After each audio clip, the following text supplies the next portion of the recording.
Di antara poin yang disampaikan oleh Abu Ubaidah tadi malam, dia bilang apa?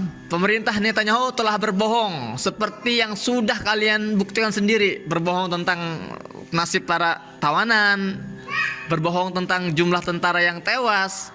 Jumlah tentara yang tewas dalam pertempuran darat beberapa hari ini, kata Abu Ubaidah, itu akbar bikasir, ya bahasanya ya, akbar bikasir. Akbar itu artinya lebih besar, lebih banyak, bikasir yang benar-benar banyak. Artinya kalau Israel itu menyebut 20 tentara mereka yang tewas, ya, kalau dikatakan akbar bikasir ya mungkin bisa sampai 100 lebih, ratusan lah yang tewas itu. Kalau dalam perhitungan para pejuangnya gimana enggak gitu kan. Sudah 20 lebih, sudah 130 lebih tank-tank baja dan kendaraan militer Israel itu yang hancur lebur di tangan para pejuang. Itu kita baru bicara pertempuran darat di wilayah selatan, ya, artinya di wilayah Gaza. Gimana dengan yang di wilayah utara tuh yang lagi dibantai juga oleh pasukannya Hizbullah itu. Itu banyak dan untuk pertama kali hari ini, hari Jumat ini, untuk pertama kali Hizbullah menggunakan drone-nya untuk menghantam ya, menghantam pasukan darat Zionis Israel. Jadi Israel ini benar-benar sekarang tuh sedang kacau balau, sedang lemah-lemahnya gitu loh. Memang dari awal ya slogan atau yel-yelnya para pejuang di Gaza itu dalam menyemangati sesamanya itu mereka mengatakan bahwa inna junuda Israel auhan min baitil ankabut, bahwa tentara Israel itu lebih lemah dibandingkan rumah laba-laba. Bayangkan rumah laba-laba segitu lemahnya kan. Itulah Israel, lemah sekali sebetulnya. Dan itu yang sedang terjadi hari ini. Dibongkar semua kebohongannya, dibongkar semua imajinasi dan khayalan tingkat tinggi mereka gitu kan. Luar biasa. Nah teman-teman, ada yang menarik. Apa sih yang mau dicapai oleh Israel? Mereka sudah kalah dan semua pengamat militer, bahkan para media-media Ibrani Israel itu sudah mengakui kekalahan Israel dari Gaza. Nah sekarang apa yang sedang mereka perjuangkan? Mereka sedang mencari namanya itu surat intisar, ya, gambar kemenangan. Itulah mereka sedang mencari.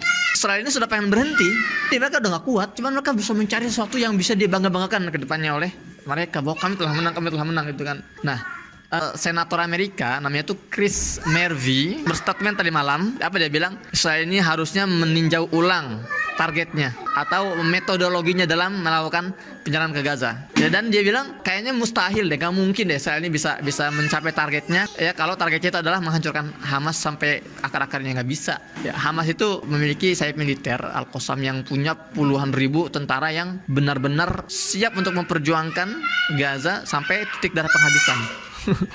Jadi sulit sekali ya. Kita lihat hasilnya sekarang, berbagai episode pertempuran darat di berbagai sisi, dari timur, dari wilayah barat, dari wilayah tenggara, dari wilayah barat laut, itu semua berhasil dimenangkan oleh para pejuang sejauh ini. Dan hebatnya apa kata Abu Ubaidah tadi malam, para pejuang ini berhasil menghancurkan tank-tank baja dari jarak 0, ya, kemudian juga menggunakan roket-roket Yasin 105, dan mereka semua berhasil kembali. Mereka semua berhasil kembali ke base, ke pangkalan, ke terowongan, ya, dengan di cover oleh roket-roket Hound. Jadi ketika mereka balik itu dihujani Hound, mortir gitu kan, agar para pejuang ini bisa kembali dengan selamat. Masya Allah. Jadi sekarang psikologi tentara Israel itu benar-benar lagi drop banget. Gimana enggak, mereka sekarang lagi dibantu oleh marinir Amerika yang katanya tentara paling kuat. Itu kau juga. Mereka terbebak belur, mati-matian, terbunuh banyak, tewas.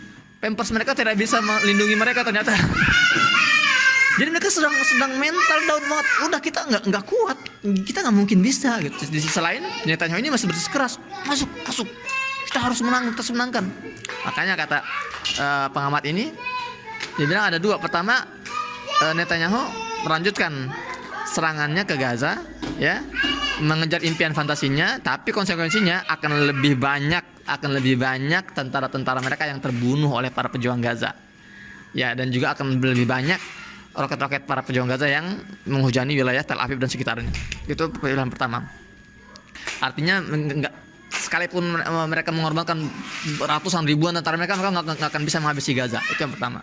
Yang kedua, berhenti sekarang dan menerima semua konsekuensinya. Tapi yang kedua ini berat. Kenapa? Karena kalau berhenti artinya kekalahan Israel hari ini adalah kekalahan Amerika. Itu yang harus dipahami. Ya, sebetulnya dari awal-awal agresi ini ketika sudah banyak korban jatuh di pihak Israel, tentara Israel sudah frustasi.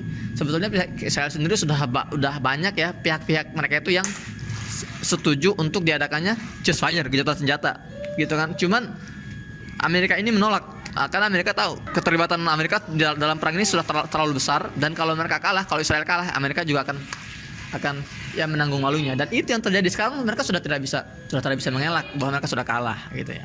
Kalah secara militer, kalah secara image di berita, itu mereka sudah kalah ya. Semua untuk pertama kalinya dalam sejarah konflik antara Palestina dan Israel, dunia benar-benar melihat keburukan Israel dan Amerika di mata yang membunuh anak-anak dan wanita. Bayangkan teman-teman, ini udah hari ke-28, jumlah korban itu sudah mencapai 9.000 lebih korban jiwa ya yang meninggal. 3.700 itu anak-anak, 2.000 lebih itu wanita. Korban luka sudah sampai 32.000. Kita lihat, dan 90% itu madani atau sipil. Dan mereka bersikeras bahwa kami mentarget para pejuang. Dunia sudah tidak bisa dibohongi lagi. Yang tadinya mereka ini sinis terhadap Palestina, sekarang mereka berdiri bersama Palestina. Dan ini kabar gembira buat kita semua. Kenapa? Karena ini adalah misi yang ingin dicapai oleh para pejuang di Gaza hari ini.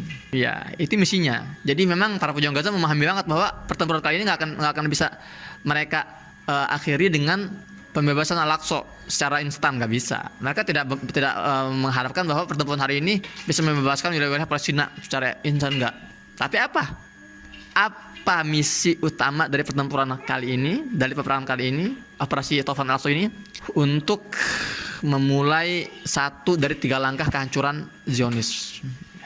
Sekali lagi, Taufan Al-Aqsa ini dilancarkan untuk memulai 1 dari 3 langkah kehancuran Bani Israel. Dalam surat Al-Isra, ya, Allah berfirman ayat 7. Dan sebelum saya sampaikan, teman-teman, para pejuang Gaza ini ketika mereka tuh bergerak itu dasarnya selalu Al-Quran. Ketika mereka membuat misi, ketika mereka membuat planning itu dasarnya selalu Al-Quran.